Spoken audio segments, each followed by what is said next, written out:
بسم اللہ الرحمن الرحیم۔ السلام علیکم پیارے دوستو، روایت میں آتا ہے کہ جیسے ہی حضور اکرم صلی اللہ علیہ وآلہ وسلم کی عمر مبارک 40 سال کے قریب ہوئی تو وحی کے اثار شروع ہو گئے۔ اس سلسلہ میں سب سے پہلے آپ کو سچے خواب دکھائی دینے لگے۔ آپ جو خواب دیکھتے وہ حقیقت بن کر سامنے آ جاتا۔ اللہ تعالیٰ نے سچے خوابوں کا سلسلہ اس لیے شروع کیا کہ اچانک فرشتے کی آمد سے کہیں آپ خوفزدہ نہ ہو جائیں۔ ان دنوں آپ نے ایک بار سیدہ حضرت خدیجہ رضی اللہ تعالیٰ عنہا سے فرمایا، جب میں تنہائی میں جا کر بیٹھتا ہوں تو مجھے آواز سنائی دیتی ہے، کوئی کہتا ہے اے محمد، اے محمد۔ ایک بار آپ نے فرمایا مجھے نور نظر آتا ہے، یہ نور جاگنے کی حالت میں نظر آتا ہے، مجھے ڈر ہے اس کے نتیجے میں کوئی بات نہ پیش آ جائے۔ ایک بار آپ نے یہ بھی فرمایا، اللہ کی قسم مجھے جتنی نفرت ان بتوں سے ہے اتنی کسی اور چیز سے نہیں۔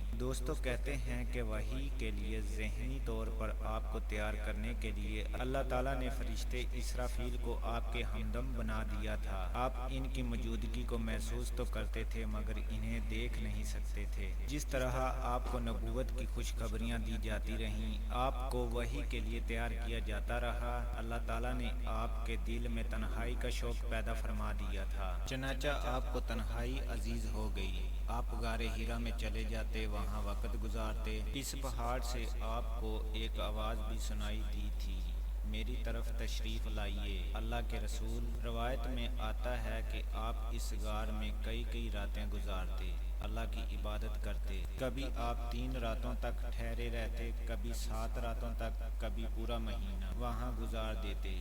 آپ جو کھانا ساتھ لے جاتے تھے جب ختم ہو جاتا تو دوبارہ گھر تشریف لے جاتے۔ یہ کھانا عام طور پر زیتون کا تیل اور خشک روٹی ہوتا تھا، کبھی کھانے میں گوشت بھی ہوتا تھا۔